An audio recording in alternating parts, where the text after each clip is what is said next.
Africa Cool, la chaîne authentique. C'est aussi une situation dont nous avons hérité. Un appareil complexe et lourd avec beaucoup de défis, si vous voulez, dans l'exécution de certaines décisions. Nous sommes en train de travailler justement là-dessus pour rendre et pour fluidifier la gestion de nos ressources humaines. Entre autres, pour éviter les délais qu'on a parfois pour décaisser des fonds de rapatriement, pour décaisser des fonds de déploiement ou même pour décaisser parfois les salaires.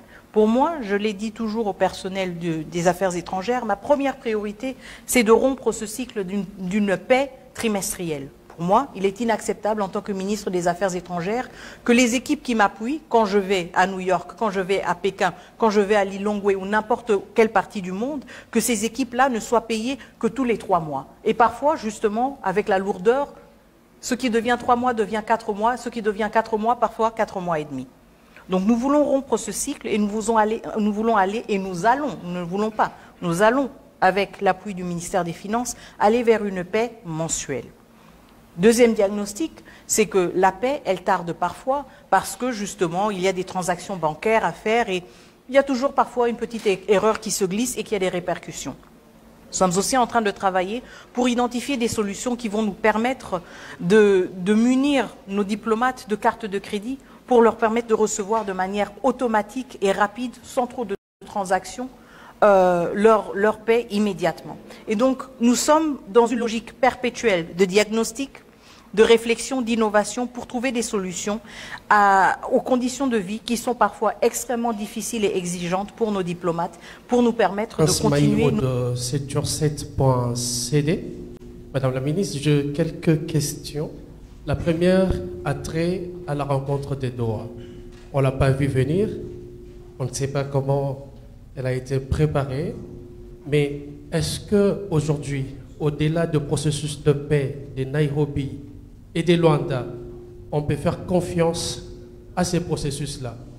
La deuxième question, je voudrais vous faire réagir par rapport à un communiqué du M23 aujourd'hui qui annonce son retrait de Walikale, en démontrant, selon ces mouvements rebelles, sa bonne foi de vouloir négocier, dialoguer avec le gouvernement. Comment réagissez-vous à cela?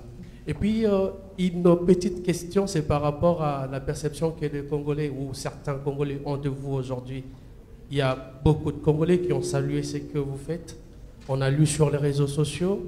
Beaucoup sont allés jusqu'à dire que vous devez être la première ministre, la prochaine première ministre.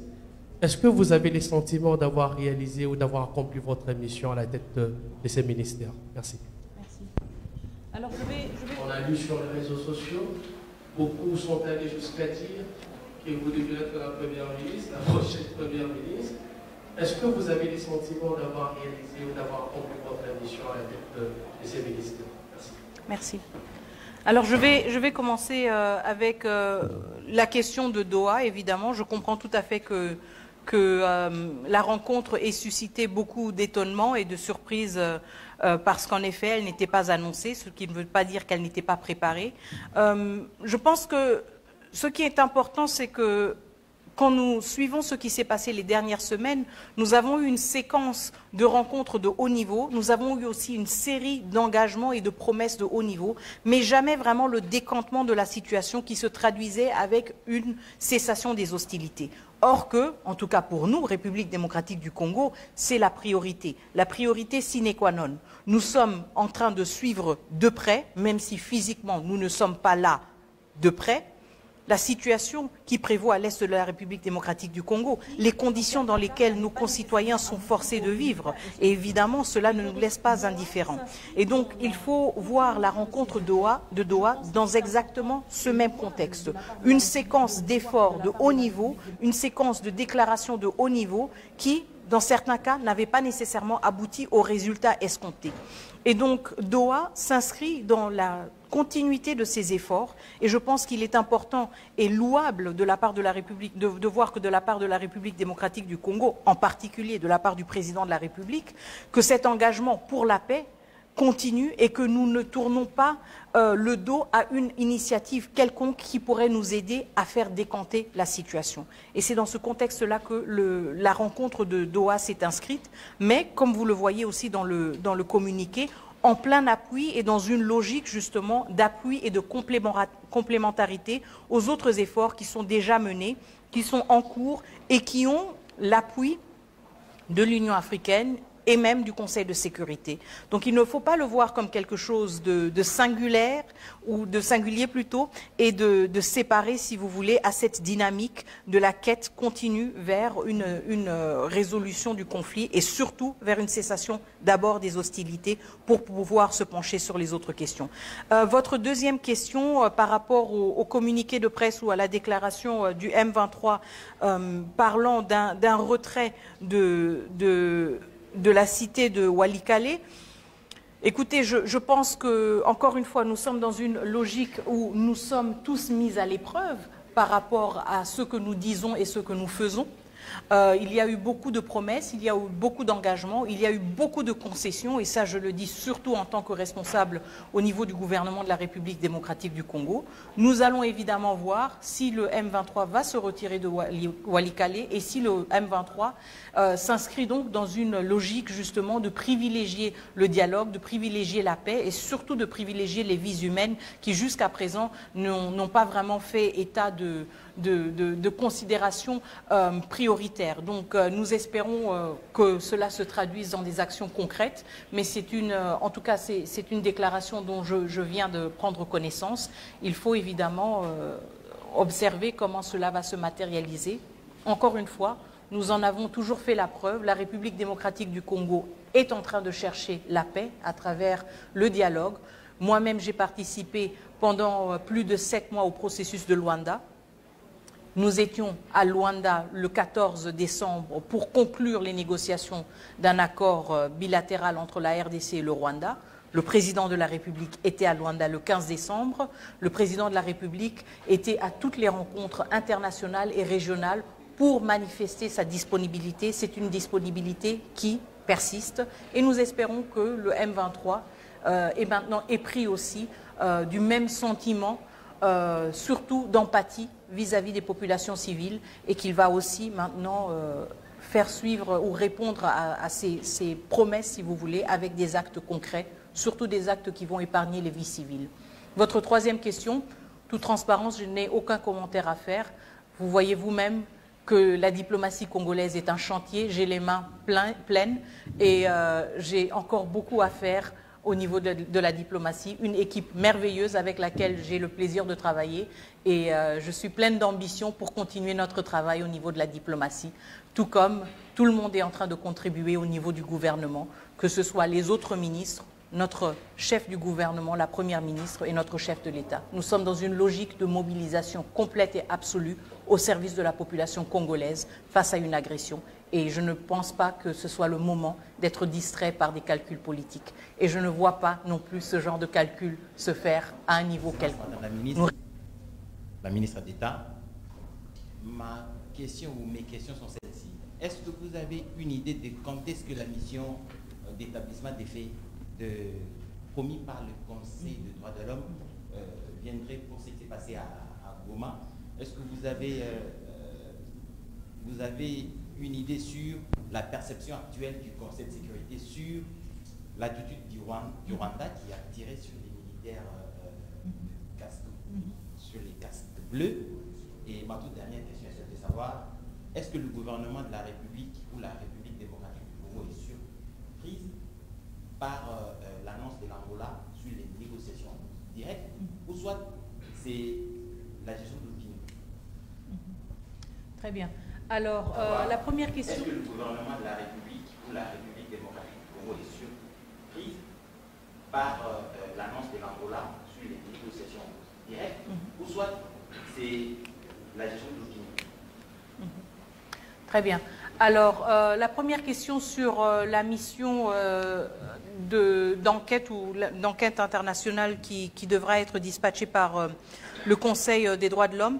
J'avoue que je n'ai pas le calendrier en tête, mais je sais qu'il y a déjà eu une première mission qui est venue justement pour établir les modalités de travail et pour faciliter le déploiement. Si je ne me trompe pas, cette commission est supposée faire rapport au Conseil des droits de l'homme à sa prochaine grande réunion qui est prévue en juin. Donc nous sommes déjà en mi-mars, je pense que c'est quelque chose d'imminent. Et nous avons reçu évidemment avec beaucoup de satisfaction cette décision du Conseil des droits humains. Mais en même temps, je veux quand même insister sur notre message, que ce soit à l'interne ou à nos collègues à l'international, c'est que nous déplorons le fait qu'il y ait lieu d'avoir une telle mission.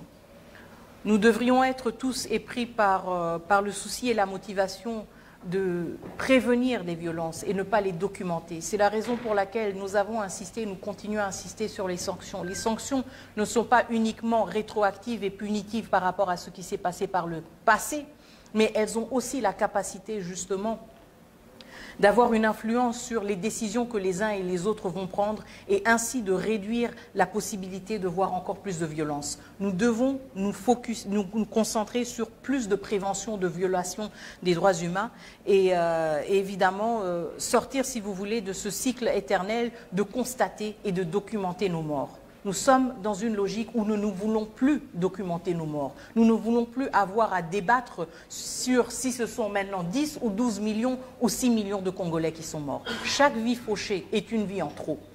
Chaque rapport qui doit établir les circonstances dans lesquelles une femme a été violée est un rapport en trop.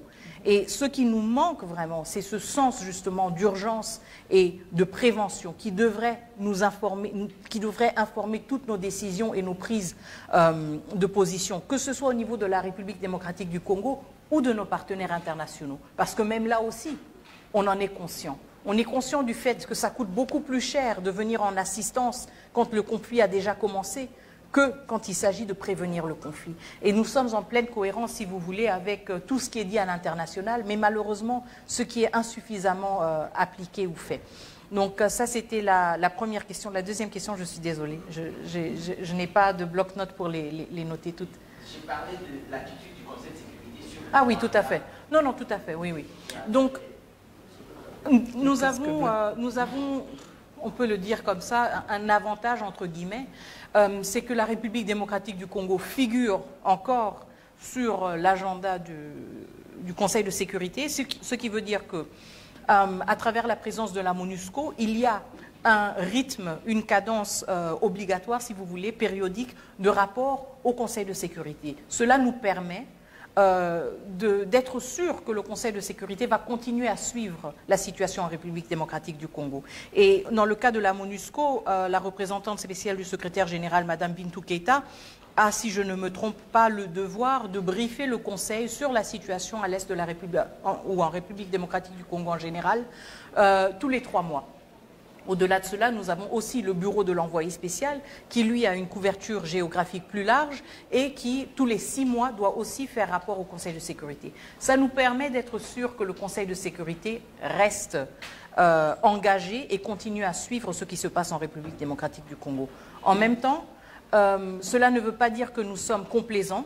Encore une fois, quand vous voyez en janvier que nous avons eu une succession de réunions du Conseil de sécurité, notre argument était « c'est une urgence ». Nous n'allons pas attendre un calendrier de 3 à 4 mois pour parler d'une situation urgente. Et donc, nous nous réservons évidemment, en tant que diplomatie congolaise, toujours le droit et le devoir d'activer et de mobiliser le Conseil de sécurité si, en dehors de ce...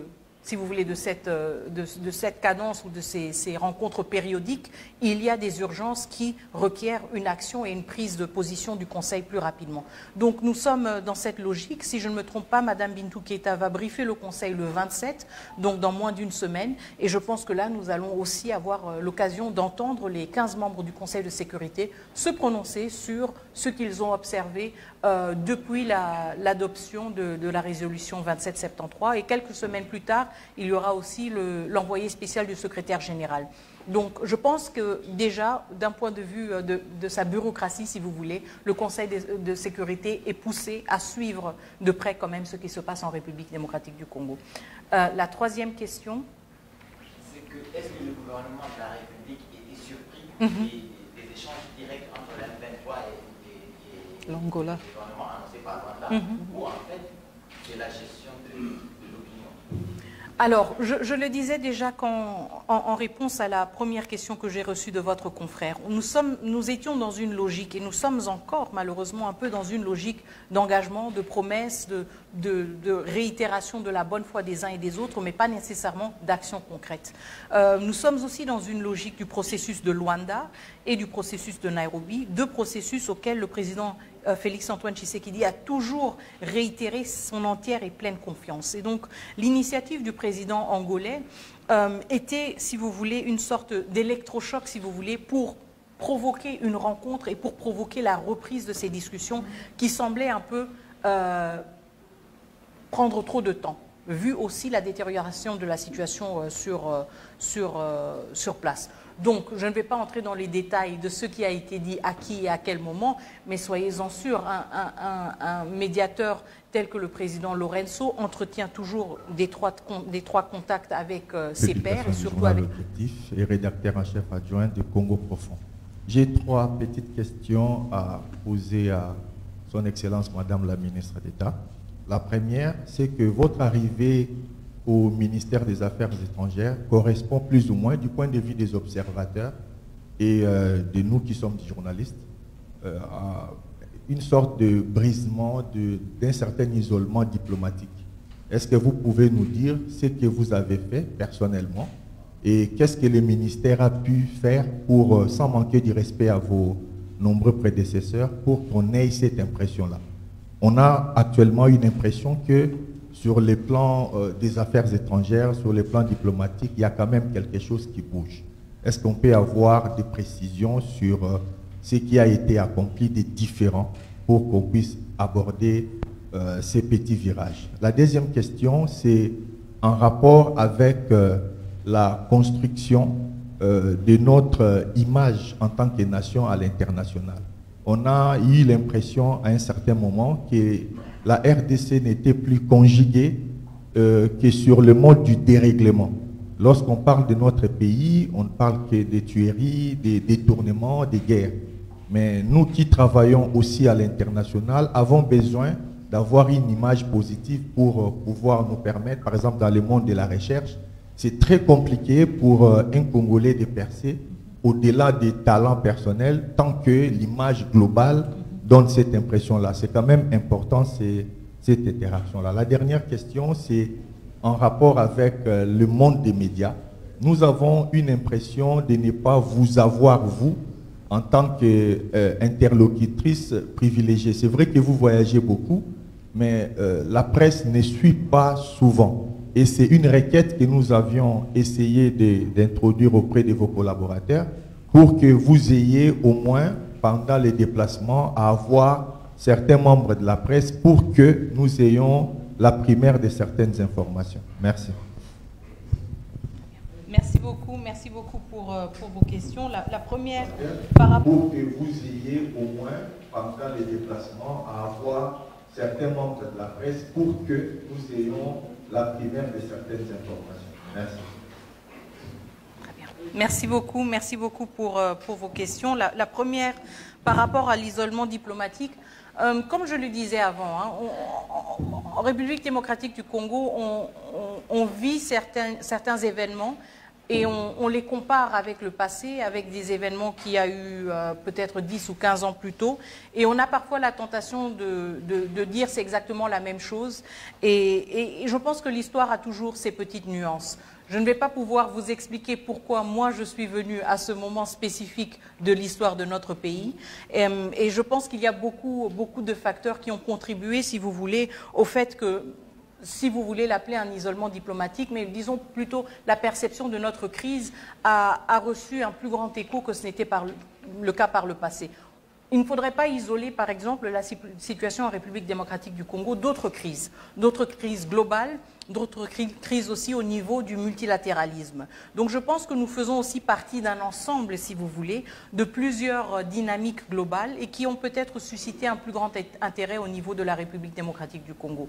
Je pense que chacun de mes prédécesseurs a accompli ses tâches avec dévouement et avec abnégation, raison pour laquelle j'ai hérité d'un ministère qui, quand je suis venue à la tête de ce ministère et j'ai dit on doit continuer à travailler, à continuer de travailler comme si de rien n'était. Et donc, c'est avec cette même équipe que nous avons atteint ces résultats. Juste pour dire que nous sommes en mesure de faire face aux défis de l'histoire, et peut-être qu'il y avait une réaction différente parce que nous avons reconnu que le défi auquel nous faisions face était plus grand, était plus robuste et était plus déterminé que ça n'avait été le cas par le passé. Je ne peux qu'être reconnaissante d'avoir l'équipe que j'ai et qui nous a aidés justement à continuer à faire ce travail. En tant que ministre des Affaires étrangères, et je pense que ça rejoint votre dernière question, il n'y a pas de repos, il n'y a pas de frontières, et donc nous allons partout et nous portons partout la voix de la République démocratique du Congo et en particulier de nos compatriotes à l'Est qui sont en train de vivre dans des conditions inacceptables. Et je pense que nos efforts s'inscrivent dans la continuité des efforts qui ont été menés avant nous, mais aussi dans la continuité et dans la mise en œuvre de la vision du chef de l'État et de la chef du gouvernement. Et je ne pense pas qu'il y ait une formule magique. Et s'il y en avait une, je ne la révélerai pas ici parce que je suis sûre qu'il y a d'autres qui voudraient peut-être s'en inspirer. Donc ce n'est que le travail et le patriotisme. Et je pense que ça a toujours été le cas. Et l'histoire a peut-être voulu que maintenant, le spotlight soit un peu plus sur nous que ça n'était le cas par avant. Nous allons continuer à travailler, qu'il y ait l'attention du monde sur nous ou pas. Si elle n'est pas là, nous allons la chercher et je pense que ça a toujours été le cas en République démocratique du Congo. La construction de notre image à l'international, je suis entièrement d'accord avec vous. Je pense que nous sommes dans une situation, pour moi, que je n'ai pas vu venir de la sorte en tant que ministre des Affaires étrangères quand j'avais été nommée. Je pense que j'avais d'autres ambitions, justement, redorer l'image de notre pays à l'international, présenter la République démocratique du Congo pour tout ce qu'elle est aussi au-delà du conflit. Nous ne nions jamais et nous n'occultons jamais le conflit parce que ce sont nos confrères et consoeurs qui sont en train de le souffrir. C'est notre première responsabilité. Mais en même temps, j'aurais voulu, en tant que ministre des Affaires étrangères, pouvoir me concentrer plutôt sur les opportunités de la République démocratique du Congo, sur la richesse de la République démocratique du Congo, sur la culture, sur notre potentiel, sur notre hospitalité, sur notre joie de vivre, tout cela qui rend notre pays le partenaire idéal pour tant de défis auxquels le monde fait face. Donc je comprends tout à fait le souci aussi qu'éprouvent beaucoup de nos compatriotes qui sont en train de travailler et qui n'ont pas nécessairement le backing ou l'appui, si vous voulez, d'un pays dont on parle malheureusement encore souvent uniquement sous le prisme ou à travers le prisme du conflit. Mais cela fait partie aussi de nos efforts en tant que diplomatie et justement c'est aussi une partie du message que nous donnons à tous nos partenaires potentiels et partenaires existants, c'est de dire nous avons la première responsabilité évidemment de nous pencher sur la situation à l'est du pays et d'y trouver une solution le plus vite possible, mais en même temps nous avons aussi beaucoup d'opportunités à offrir dans d'autres parties du pays. Et donc, ce qui peut se faire maintenant à l'ouest, au nord, au sud de la République démocratique du Congo, nous espérons pourra aussi bientôt se faire aussi à l'est. Et donc, nous sommes en train de travailler, évidemment, sur une meilleure perception de la République démocratique du Congo. Pas un pays qui est dans un cycle éternel du conflit, mais un pays qui est en train, justement, de briser ce cycle et qui est en train de prendre avec beaucoup de confiance et de détermination tout le potentiel qui nous a été donné par le bon Dieu. La troisième question sur le monde des médias, bon, je dois vous dire en toute transparence que la tâche n'est pas facile. Si vous vous plaignez, vous devriez écouter mon équipe de communication qui se plaint encore plus, parce que je dois le dire en toute transparence, je suis encore un peu timide et donc je n'ai pas toujours l'habitude d'interagir avec les médias et je sais que c'est quelque chose sur lequel on devra travailler davantage et nous allons voir évidemment, nous sommes toujours ouverts à toutes les suggestions constructives et nous allons voir comment améliorer cela par le passé, dans l'avenir. Et je pense que ce format est aussi un premier effort, une première tentative, j'espère qu'il vous plaît, pour justement briser un peu cette distance et avoir une interaction plus fréquente. Mais nous prenons bonne note de votre recommandation et je pense que vous avez... Profiter et poser 3 questions comme les autres. Première question, c'est par rapport à l'interview que vous avez donnée à la ZDF, média allemande, il y a environ 2 semaines.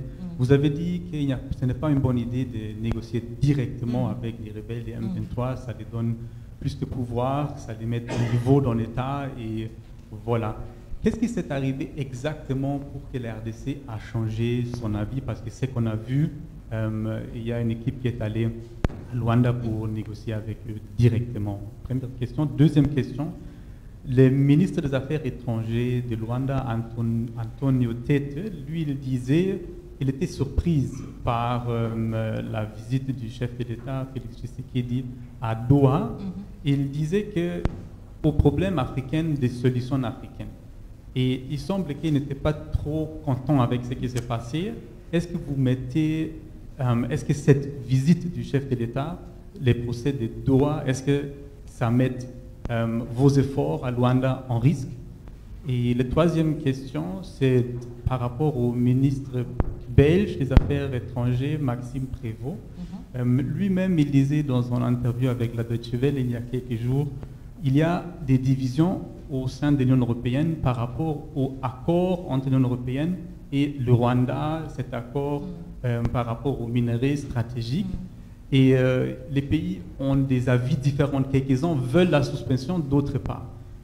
Comment vous voyez ça, ces divisions, comment vous les expliquez? Merci. Merci beaucoup. En effet, nous avons... Comment vous voyez ça, ces divisions, comment vous les expliquez? Merci. Merci beaucoup. En effet, nous avons très longtemps maintenu que interagir ou que des négociations directes avec le M23 ne devaient pas être notre priorité et surtout notre mode opératoire immédiat ou préféré. Mais comme vous le dites, justement, le médiateur angolais a lancé cette initiative, cette invitation aux différentes parties de se rencontrer et de discuter. Et je pense que ce qui est important, c'est encore une fois le contexte un peu plus large dans lequel tout cela s'est passé. Une série d'engagements, de promesses de cessez-le-feu qui ne se sont pas matérialisées. Et encore une fois, du côté de la République démocratique du Congo, la détermination de mettre une cessation le plus vite possible aux hostilités et surtout aux souffrances à nos populations civiles. Et donc, la décision de la République démocratique du Congo de participer à une éventuelle rencontre, elle n'était pas juste une promesse dite, mais aussi une promesse tenue. Nous avons regretté le fait que le M23 n'ait pas pu ou voulu répondre de manière favorable à cette invitation. Et je pense que cela montre encore une fois qu'un conflit évolue. C'est tout à fait normal, un conflit évolue dans son intensité, dans son envergure, dans ses acteurs aussi, dans la posture des acteurs différents.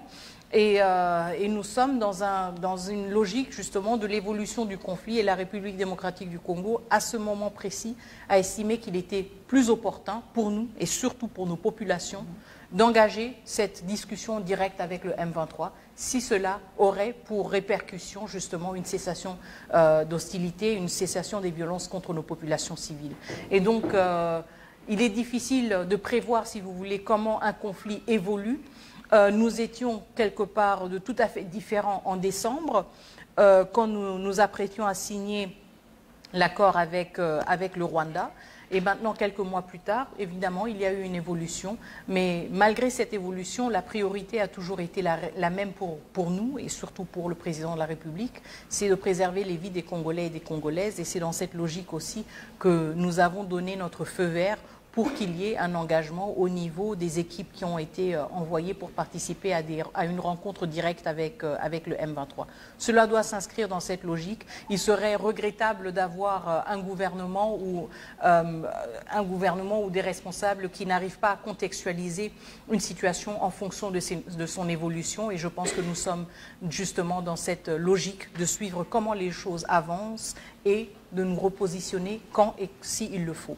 Cela ne veut pas dire que certains principes ne demeurent pas et ne restent pas inébranlables.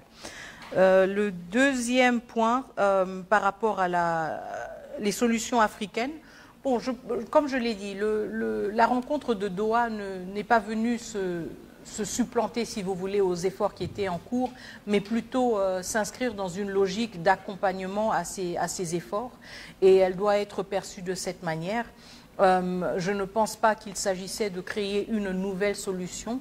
La voie des solutions africaines, nous la privilégions, nous continuons à la privilégier. Évidemment, nous tenons aussi un langage parfois assez robuste à l'égard de nos frères et sœurs africains quand il s'agit de solutions africaines, parce que nous ne voulons pas que sous le prétexte d'une solution africaine, des questions parfois épineuses ou des vérités ne soient pas dites. Et donc, certes, des solutions africaines, mais aussi de solutions courageuses et je pense aussi en harmonie avec nos valeurs africaines, à savoir les valeurs qui privilégient la protection des vies civiles et surtout des vies innocentes. Donc, nous ne pouvons pas réconcilier, si vous voulez, une notion de solution africaine quand ces soi-disant solutions attendent de nous, par exemple, de ne pas saisir chaque opportunité qui se présente pour avoir une avancée et pour avoir des percées vers une paix et vers la préservation des vies civiles.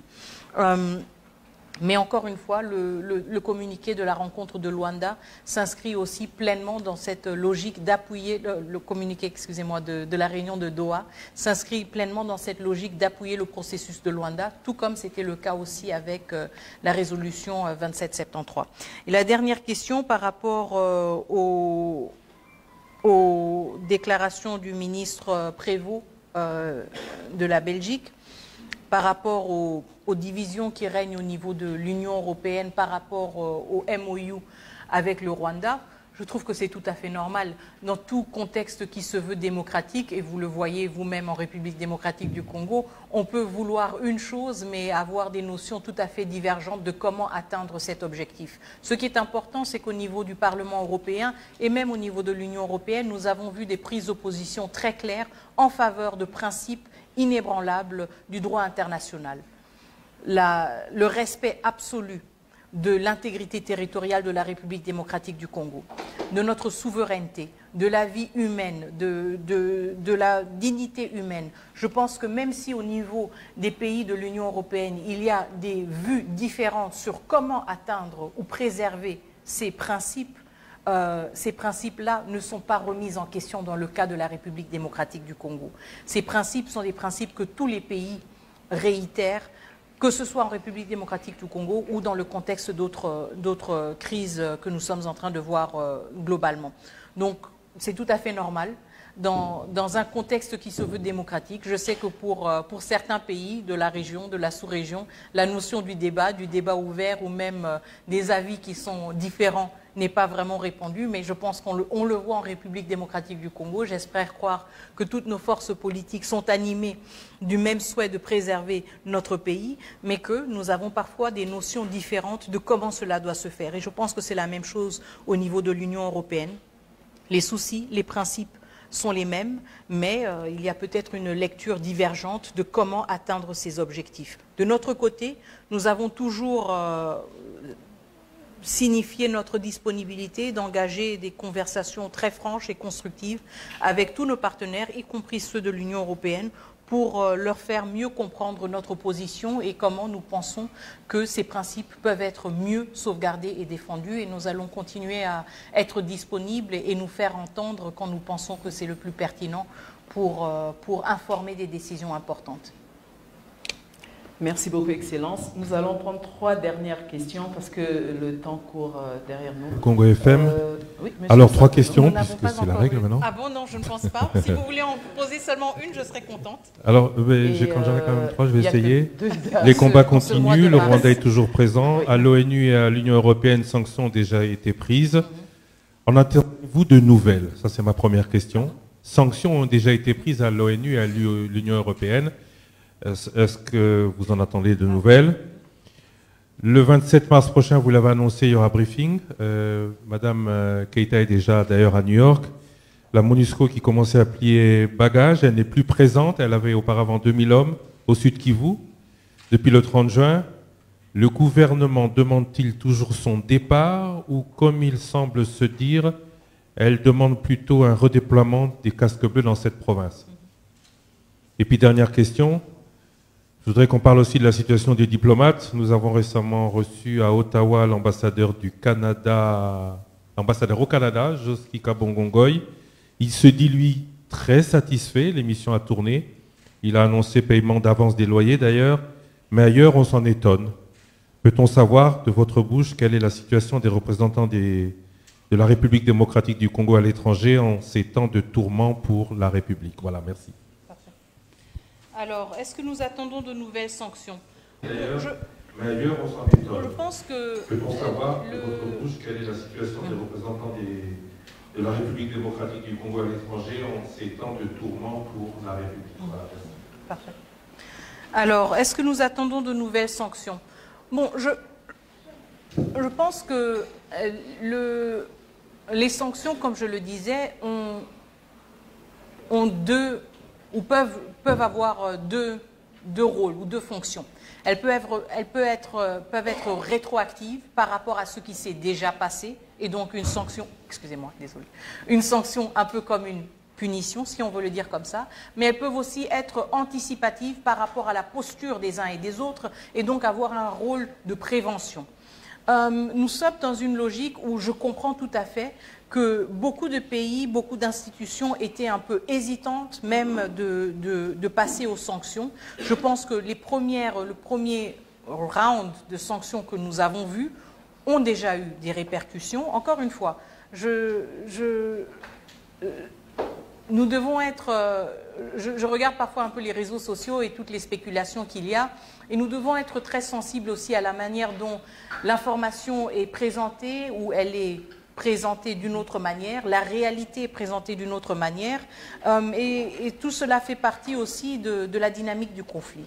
Même si on a parfois l'impression que certaines façades restent tout aussi reluisantes que ce n'était le cas il y a peut-être quelques mois, avec un peu de curiosité, avec un peu de réflexion aussi sur l'économie de certains pays et la dépendance de certains pays, les sources de revenus de certains pays, le fait que certains pays utilisent une large partie, voire 80% de leur PIB pour payer leurs dettes externes. Je pense que tout cela devrait nous mener à une conclusion quand même assez facile, que toute sanction a une répercussion. Et donc, même si nous avons face à nous un narratif qui semble frôler la nonchalance par rapport à ces sanctions, je pense qu'elles ont des répercussions et elles sont senties.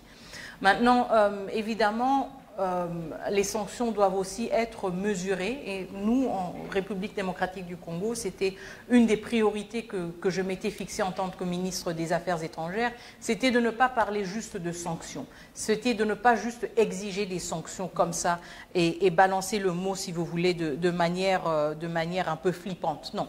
Nous avons été très spécifiques et précis au niveau du Conseil de sécurité par rapport à nos sanctions et par rapport à ce que nous attendions. Nous avons demandé 5 choses au niveau du Conseil de sécurité. Le retrait immédiat des forces armées rwandaises de la République démocratique du Congo. Un gel sur les exportations des minerais exploités de manière illicite en République démocratique du Congo et exportés par le Rwanda. Ensuite, nous avons parlé du rôle du Rwanda dans les missions de maintien de la paix, et le fait que ce rôle était incompatible, si vous voulez, avec les actions et les actes posés par les forces armées rwandaises en République démocratique du Congo. Nous avons parlé de la traçabilité des armes par rapport à celles qui sont achetées ou vendues au Rwanda et qui se retrouvent peut-être en République démocratique du Congo, et donc l'obligation d'avoir une meilleure traçabilité. Et cinquièmement, nous avons parlé de sanctions justement, mais de sanctions surtout ciblant les individus qui faisaient partie de la chaîne de commandement. Et je pense que nous avons fait quand même une avancée importante, tenant compte de la résolution du Conseil de sécurité qui justement exige le retrait immédiat des forces armées rwandaises, chose qui jusqu'à présent n'avait jamais dit de manière aussi explicite.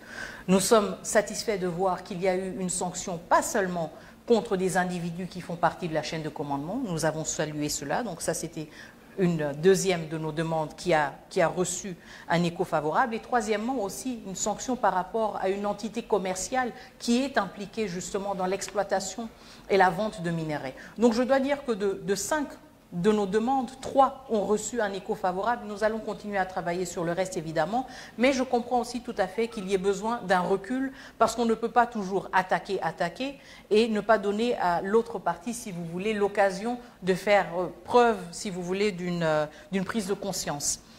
La question de Walikale, de la déclaration du M23 par rapport à son retrait de Walikale a été posée, et ma réaction est la même. Nous allons voir maintenant comment cela va se traduire dans des actes concrets. Donc je pense que par rapport aux sanctions, nous restons dans une même logique aussi de devoir observer les choses. Et les sanctions, on ne peut pas juste les appliquer de manière complète et totale dans un seul coup. Ce sont des choses qui vont en crescendo. Et donc, en fonction aussi de la réalité, comment les choses évoluent, nous allons voir comment ajuster, peaufiner ou rendre notre plaidoyer sur et pour des sanctions plus robustes si besoin en est. Nous sommes de l'avis que la pression doit demeurer parce que nous savons que la pression a des répercussions et a un impact sur la posture des uns et des autres. La question de la MONUSCO, des perspectives par rapport à la MONUSCO, j'ai toujours été claire par rapport au départ de la MONUSCO. Même quand nous étions dans une situation moins tendue d'un point de vue sécuritaire que l'actuel, je me souviens même que c'était au niveau des studios de Top Congo que nous avons aussi débattu sur la question. Ma position a toujours été que la MONUSCO, si elle quitte, elle doit quitter, ou quand elle quitte, elle doit quitter quand nous sommes en mesure justement de gérer cette transition et d'assurer la sécurité et le bien-être de nos populations. Raison pour laquelle, quand nous étions dans la logique du départ de la MONUSCO du Nord Kivu et de l'Ituri, nous avons insisté sur un départ conditionnel et donc un départ qui allait nous permettre d'identifier les zones spécifiques d'où la MONUSCO pouvait se retirer au lieu de procéder à un départ par province comme c'était initialement le cas. Vous vous souviendrez qu'initialement il s'agissait de d'abord Sud Kivu, ensuite Nord Kivu, ensuite Ituri, et donc c'était un peu la séquence un peu figée qu'il y avait et dont nous avons hérité. Nous avons dit non, il faut que la MONUSCO quitte quand elle peut quitter. Et donc s'il y a des parties du Nord Kivu où elle peut déjà quitter ou des parties de l'Ituri, elle devrait le faire et se concentrer là où le besoin est le plus grand pour que nous puissions avancer de manière progressive. Nous restons dans cette logique, mais évidemment, encore une fois, même à l'époque, quand nous parlions d'un départ conditionnel, encore une fois, le départ conditionnel veut justement une analyse du contexte et une analyse et une compréhension du contexte et des risques auxquels nous faisons face. Et la situation dans laquelle nous sommes maintenant, évidemment, n'est certainement pas idéale, elle n'est certainement pas celle que nous voulions avoir quand nous nous sommes projetés, mais elle doit être, nous devons en tenir compte, et donc le positionnement de la MONUSCO doit figurer dans cette nouvelle constellation. Alors, qu'est-ce qui se passe par rapport au Sud Kivu? Je comprends, il y a beaucoup d'interrogations parce que la MONUSCO a en effet quitté le Sud Kivu, mais en même temps, nous nous trouvons dans une logique de la résolution 2773, une logique qui veut aussi l'imposition d'un cessez-le-feu et qui veut évidemment le monitoring et le suivi de ce cessez-le-feu. Nous pensons que c'est quelque chose qui est tout à fait naturel dans le terme du mandat et dans le terme de ce que les missions de maintien de la paix sont appelées à faire. Il est tout à fait normal de s'attendre à ce qu'une mission comme la MONUSCO, qui a un canal et une ligne, si vous voulez, hiérarchique directe avec le Conseil de sécurité, puisse aussi exercer ce genre de responsabilité, y compris au Sud Kivu, si besoin en est. Donc nous sommes encore dans une logique, si vous voulez, de réflexion pour voir où est-ce que la MONUSCO nous est la plus utile, tenant compte du changement assez dramatique, si vous voulez, de la situation et du contexte sécuritaire, mais aussi tenant compte de l'urgence que nous ressentons à ce qu'il y ait un suivi rapproché de ce cessez-le-feu. Je ne pense pas qu'il soit utile d'avoir un cessez-le-feu et de ne pas avoir les instruments nécessaires pour établir si ce cessez-le-feu est observé par toutes les parties ou s'il y a des violations. Et donc c'est là où la MONUSCO nous est certainement utile pour établir ce genre de vérité, mais aussi pour en faire rapport au Conseil de sécurité, comme j'en ai parlé avant, dans des intervalles assez réguliers et fréquents. La troisième question, la situation de nos diplomates. Je pense que vous avez raté la toute première question qui m'a été posée à ce même sujet. Et je pense qu'il y a des avancées qui sont faites. Il y a des avancées qui sont faites. Il y a aussi beaucoup plus d'efforts pour répondre de manière plus rapide aux besoins qui sont exprimés de part et d'autre. Mais personnellement, en tant que ministre des Affaires étrangères, je suis encore insatisfaite du fait que justement, il y a des avancées dans certains cas et il y a toujours des irrégularités qui surviennent. Et donc, certes, au Canada, ils sont satisfaits, mais je peux vous dire que de 2 ou 3 autres entretiens que j'ai eus, je sais qu'il y a des ambassadeurs et des ambassades qui disent « oui, mais de notre côté, ça n'est pas encore arrivé ». Donc, nous sommes malheureusement encore dans une logique de diagnostic pour mieux comprendre où est-ce que cela bloque. Pourquoi est-ce que quand on donne une instruction, elle se matérialise partout, sauf à 2-3 endroits. Et pourquoi est-ce qu'à chaque fois qu'on donne une instruction, c'est toujours 2-3 autres endroits qui ne sont pas les mêmes que la dernière fois. Donc, on est un peu dans cette logique d'essayer d'identifier un peu où sont ces situations où la machine bloque parfois, malgré les efforts que nous fournissons pour qu'elle soit réactivée. Donc, une partie, c'est d'avoir un meilleur diagnostic, évidemment, un problème, que ce soit à Ulaanbaatar ou à Dakar ou à Pretoria ou à Washington. Nous voulons qu'une fois qu'une décision est prise au niveau de la centrale, elle soit sentie au niveau de toutes nos missions diplomatiques. Merci beaucoup, Excellence. Oui, Madame Rachel. Merci beaucoup à votre équipe, Madame la Ministre, d'avoir organisé ce café de presse. Très heureuse de vous retrouver enfin en face de vous, puisqu'on avait l'impression que Madame ne regardait pas beaucoup les médias nationaux, mais en tout cas, c'est un privilège de me retrouver face à vous aujourd'hui. Alors, Doha, vous en avez parlé, ça sera Doha 2, on s'arrête là. On est dans la logique de poursuivre les discussions à Luanda. Les sanctions américaines sont tombées contre des hauts responsables du M23. Quel est le commentaire que vous en faites en tant que chef de la diplomatie congolaise? La déclaration des diplomates francophones en République démocratique du Congo pour soutenir la RDC contre cette guerre d'agression imposée par le Rwanda et ses supplétifs. Quel est aussi votre point de vue là-dessus? Et si vous pouvez en même temps répondre à l'opinion aussi nationale qui pense que jusqu'aujourd'hui, il y a de l'hypocrisie de la communauté internationale envers la République démocratique du Congo face à cette situation que nous vivons. Est-ce que c'est aussi votre avis que de parler d'une hypocrisie encore aujourd'hui de la communauté internationale par rapport à la situation congolaise? Toujours aussi percutante dans vos interventions, Madame la Ministre. Lors de votre intervention il y a quelques semaines à la tribune des Nations Unies, vous avez prononcé une phrase, vous dites « c'est maintenant l'heure de prendre des décisions ou sinon des sanctions ou sinon la rue va s'imposer ». S'agissait-il d'une pression? Quelle était l'idée cachée derrière cette phrase? Merci. Alors, Doha 1, Doha 2, écoutez, je ne verse jamais dans l'aspect. La rue va s'imposer. S'agissait-il d'une pression? Quelle était l'idée cachée derrière cette phrase? Merci. Alors, Doha 1, Doha 2, écoutez, bon, je ne verse jamais dans la spéculation en toute transparence. Je pense que ce qui est important, c'est le signal fort qui a été lancé. Et le fait, encore une fois, que la République démocratique du Congo reste mobilisée dans la quête de solutions durables à cette crise qui a duré trop longtemps. Je pense que vous avez vu les derniers mois que nous avons été à toutes les tribunes qui ont bien voulu nous accueillir et nous recevoir pour plaider la cause de la République démocratique du Congo et parler du conflit de manière à ce qu'il puisse interpeller les consciences des uns et des autres. Et je pense que Doha s'inscrit dans cette logique aussi d'appuyer les efforts qui sont en cours, les efforts très importants et les efforts principaux qui sont en cours dans le cadre du processus de Luanda. Donc je ne vais pas verser dans une spéculation sur la possibilité d'une autre rencontre. Encore une fois, c'est aussi un contexte extrêmement dynamique, avec des prises d'opposition des uns et des autres qui parfois surprennent certains. Nous avons parlé du communiqué du M23 par rapport à sa posture à Walikale.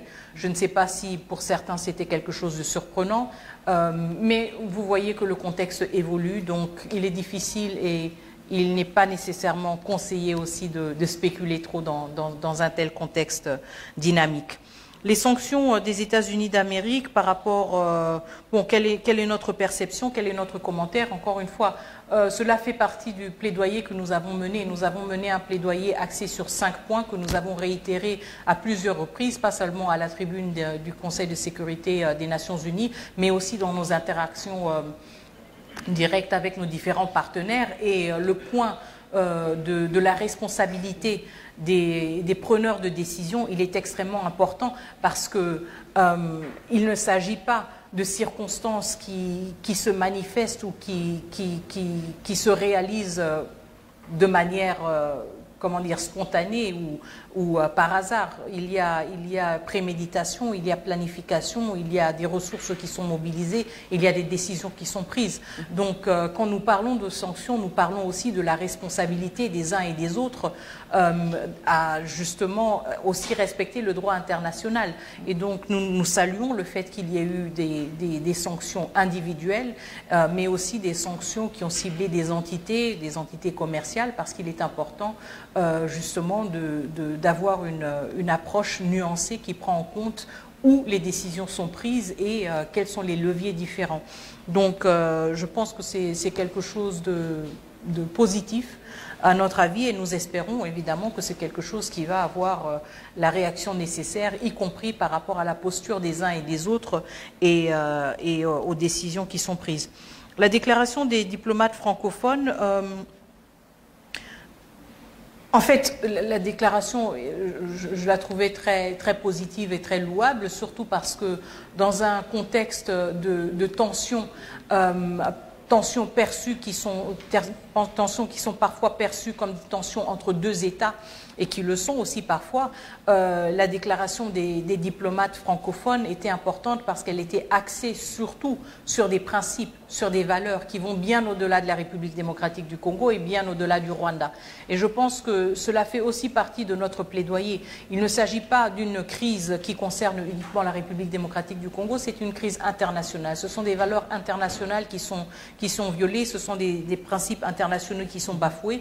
Et moi, je contextualise cette prise de position des diplomates francophones dans ce même contexte, donc une déclaration qui réitère leur attachement à ces valeurs et à ces principes qui sont en fait le socle de la cohabitation pacifique des nations civilisées.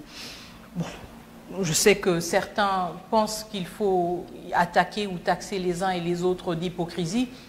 Vous savez, on s'en rend peut-être tous les jours compte, surtout quand on est ministre des Affaires étrangères, les relations entre États sont guidées par des intérêts. C'est une réalité, même si nous voudrions que ce soit des valeurs et des valeurs morales surtout et humaines qui guident nos interactions et nos relations, même dans un cadre beaucoup plus petit, quand vous regardez les dynamiques au niveau communautaire ou des dynamiques au niveau national même, elles sont très souvent guidées par des intérêts, et c'est la même chose au niveau des États. Donc, dire que certains sont hypocrites par rapport à la situation en République démocratique du Congo, moi je pense que c'est un peu une sorte de forfait, c'est un peu se dédouaner et dédouaner tout le monde de la responsabilité que nous avons. Encore une fois, moi j'ai toujours eu comme stratégie de me fonder sur les principes et sur les valeurs que nous avons tous épousées en tant que membres des Nations Unies et en tant que membres de cette communauté internationale. Et donc, moi, la question que je pose, c'est qu'en est-il de ces valeurs? Et si elles ne sont pas défendues, si ces principes ne sont pas défendus, je ne vais pas à l'attaque en disant que les uns ou les autres sont des hypocrites, mais plutôt avec de la curiosité pour comprendre pourquoi est-ce que vous prenez cette position et comment est-ce que vous m'expliquez qu'elle est quand même en conformité avec ces valeurs que nous semblons tous défendre et nous semblons tous apprécier. Et je pense que c'est à travers ce genre de dialogue qu'on comprend mieux la position des uns et des autres, et peut-être qu'on comprend mieux pourquoi notre plaidoyer n'a pas fonctionné et pourquoi notre plaidoyer n'a pas suscité peut-être les réactions que nous voulions. Donc, le travail que nous faisons n'est pas un monologue, si vous voulez, ou ce n'est pas un discours qui va juste dans une direction, mais c'est plutôt la quête d'une conversation avec tous nos partenaires, une conversation vraiment animée par une curiosité sincère, comprendre pourquoi les uns ont une certaine position et ne sont pas prêts à la changer.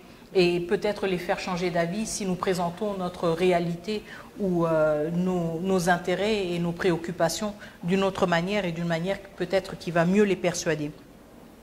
Merci pour la dernière question sur cette phrase qui a quand même retenu l'attention de tant de personnes, et je dois dire en toute transparence que je ne m'y attendais pas.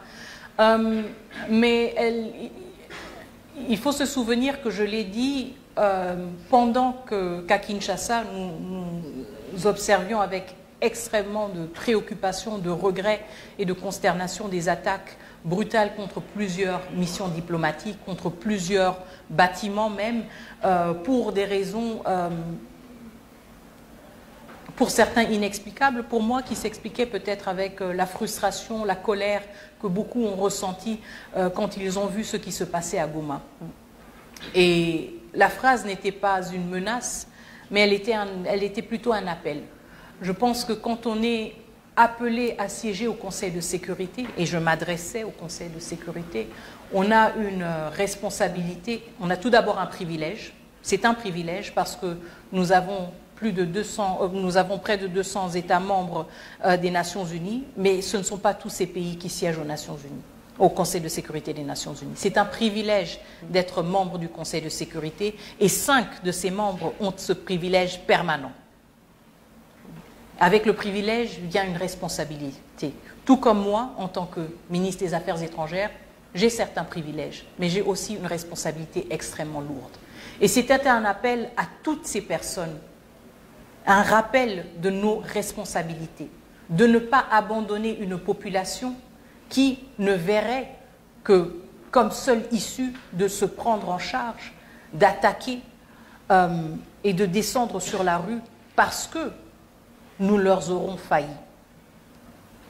En tant que ministre des Affaires étrangères, je vous le dis toujours, je parle du droit international. J'insiste sur ce droit international parce que j'y crois. Mais à ce moment-là, il fallait prouver que ce droit existait encore. Parce que nous avions eu un avant-goût de ce qui pouvait se passer si ce droit international ne s'imposait pas et ne se défendait pas. Et c'était un appel à un sursaut au niveau du Conseil de sécurité, que chacun assume pleinement, qu'on ne jouisse pas seulement de nos privilèges, mais qu'on assume notre responsabilité. Et donc ce n'était pas un appel à la rue, ce n'était pas une menace, ce n'était certainement pas du hate speech comme un de mes homologues a essayé de le représenter, mais c'était une sonnette d'alarme. On n'a pas le droit à l'échec quand on a de telles responsabilités. On ne peut pas seulement jouir du privilège d'être membre du Conseil de sécurité et s'effacer quand il s'agit d'assumer la responsabilité. Et c'était un appel aux membres du Conseil de sécurité.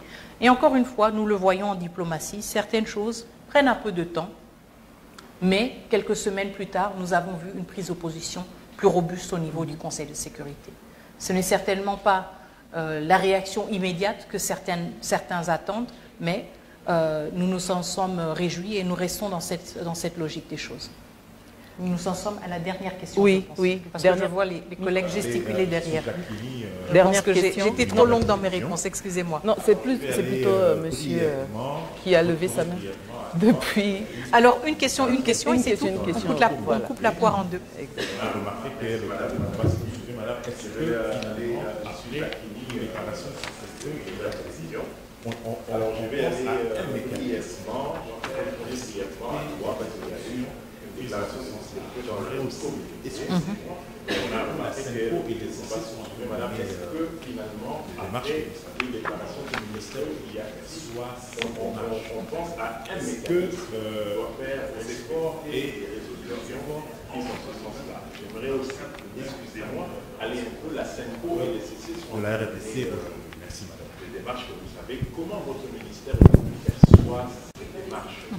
Oui, Clément Momba pour le compte de Actualité.cd. Par rapport au processus SADC-EAC, nous avons appris que Kinshasa a émis des réserves par rapport à l'ancien Premier ministre Ethiopian comme facilitateur. est-ce que c'est vrai? Et sous question, est-ce qu'il y aura un 4e facilitateur en provenance de la SADC? Une précision par rapport à ces. Merci beaucoup. Alors, le cessez-le-feu, je suis entièrement d'accord avec vous. Est-ce que c'est vrai? Et sous question, est-ce qu'il y aura un 4e facilitateur en provenance de la SADC? Une précision par rapport à ça. Merci beaucoup. Alors, le cessez-le-feu, je suis entièrement d'accord avec vous.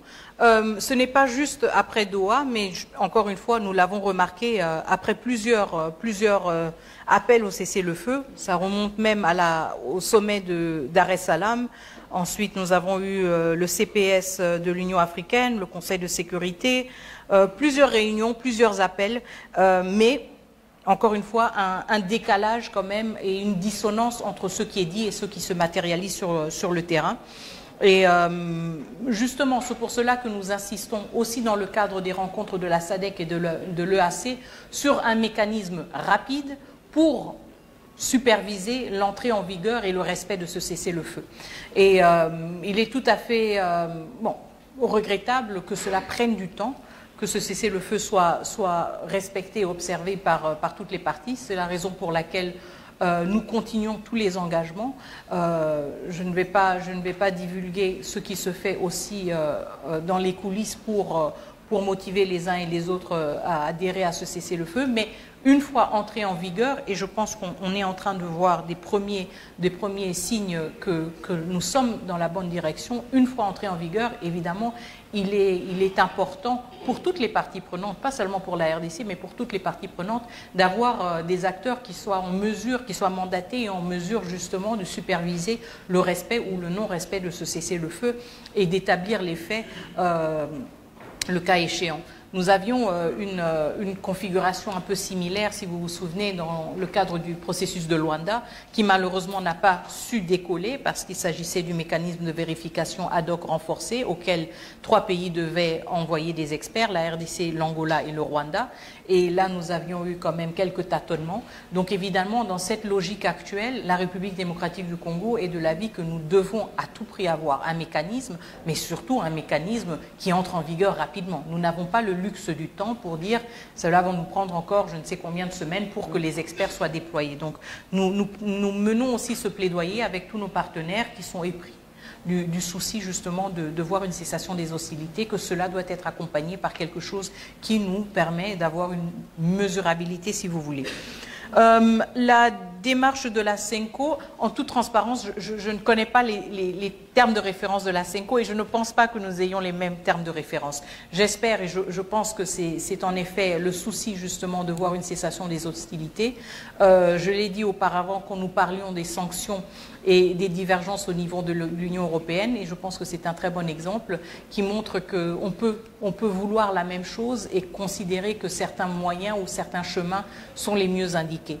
Je pense que la CENCO est encore dans sa tournée et dans sa logique de consultation aussi et de relayer son message à différentes parties prenantes et je pense qu'il y aura peut-être un peu plus de transparence sur les conclusions de toutes ces consultations une fois cette tournée parachevée. Je vais quand même me permettre une parenthèse un peu personnelle. J'espère que je ne brise pas le protocole. Mais tenant compte du fait aussi que pendant tout ce processus de paix auquel j'ai eu à participer et à représenter la République démocratique du Congo, j'étais toujours la seule et l'unique femme. Au processus de Luanda, j'étais toujours la seule femme. Dans la majorité des réunions que nous avons, il ne s'agit que, en fait, très souvent que d'hommes qui parlent entre eux et la ministre des Affaires étrangères de la RDC qui, par hasard, est une femme. Et je pense que la démarche de la CENCO est certainement motivée par une bonne volonté. Je pense aussi qu'il y a beaucoup d'autres voix, des forces vives qui devraient être entendues. Et je pense aussi qu'on devrait réfléchir en tant que société congolaise sur le rôle, en particulier pendant ce mois de mars, le rôle des femmes dans la quête de la paix.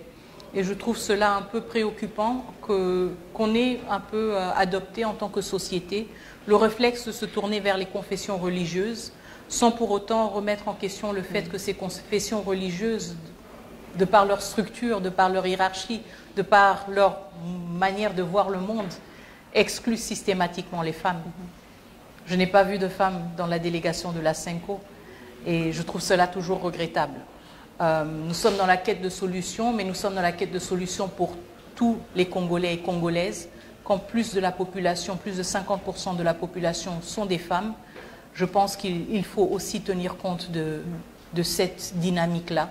Et c'est quelque chose qui devrait nous interpeller en tant que société par rapport à notre relation aussi avec les confessions religieuses et l'importance que nous leur donnons, qui leur revient évidemment, mais aussi peut-être l'espace que nous devrions créer pour nous assurer que la quête de solution est une quête de solution qui est inclusive et pas une qui pense peut-être parfois aux femmes, mais qui n'inclut pas les femmes de manière systématique.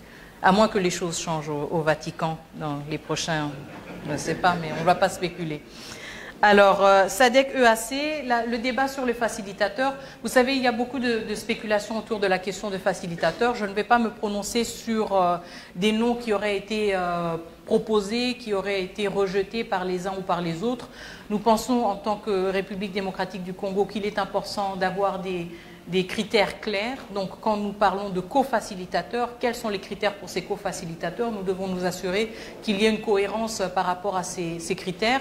Et encore une fois, je reviens sur la question de la représentativité et de l'inclusivité. Nous pensons aussi que quand nous cherchons des co-facilitateurs pour une mission aussi noble et importante que la quête de la paix, nous devrions quand même nous assurer aussi que les voix des femmes ne soient pas juste le hasard, si vous voulez, de certaines circonstances.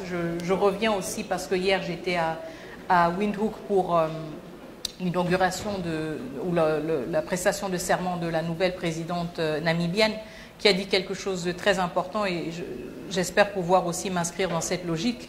Elle dit qu'elle a été élue présidente pas parce qu'elle était une femme, mais parce qu'elle était compétente. Et donc, quand nous cherchons des co-facilitateurs, nous ne cherchons pas des co-facilitateurs femmes parce qu'il faut des femmes, mais parce que les femmes savent ce que cela veut dire chercher et obtenir la paix.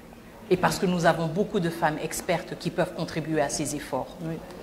Donc, nous insistons là-dessus, mais je ne vais pas pencher sur pourquoi il y a plus ou moins de facilitateurs. Je sais que ça suscite beaucoup de spéculations, mais vous allez devoir vous habituer au fait que je n'aime pas trop les spéculations et il y aura une décision et nous allons tous la prendre. Merci beaucoup. Merci beaucoup, Excellence, d'avoir accepté cette première invitation. Espérons que nous en aurons d'autres. Et aux membres de la presse, je vous remercie d'être venus si nombreux.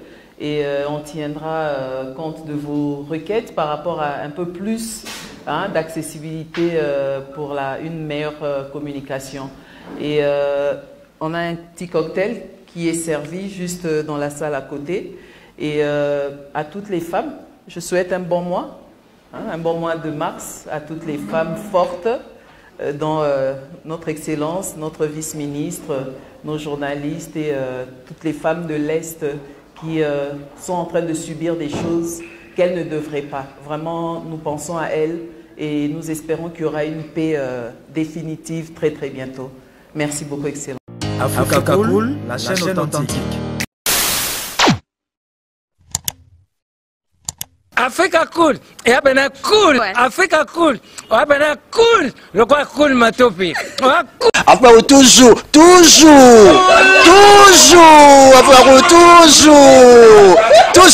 après c'est bon.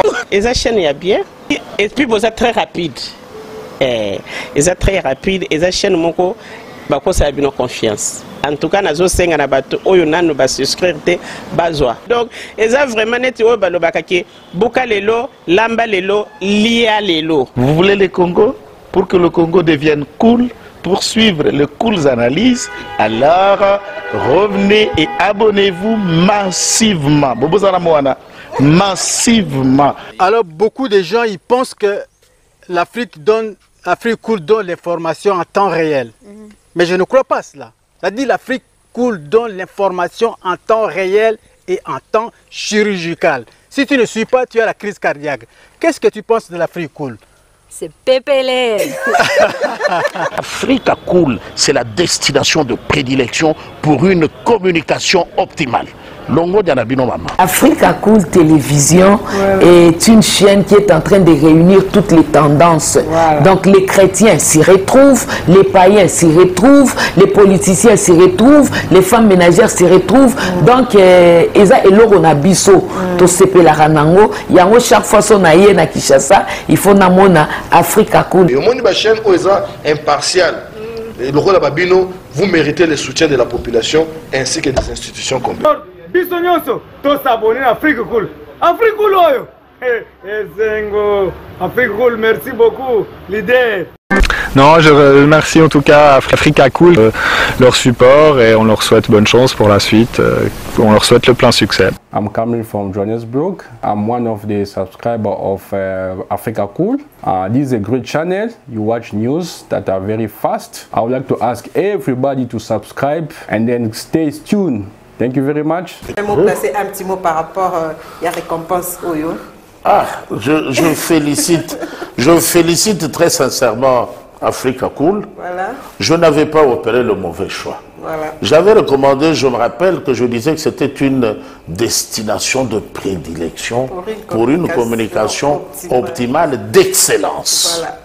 Voilà. Nazanga Mogotala, YouTube Yemoko à reconnaître que Naponaki Mabete. Au moni ba choix to salaka, ba réflexion to salaka. Tikalaka abonné à Africa Cool. Voilà. Comme ça tu partages. Bravo Africa Cool. Merci beaucoup. Bravo Bino. Mutubo s'abonner parce que trophée Ezali à Bino. Voilà. Ezali partagé. Voilà. Moi je me sens aussi copropriétaire. Il y a prix Oyo. Voilà. Bravo Africa Cool. Merci beaucoup.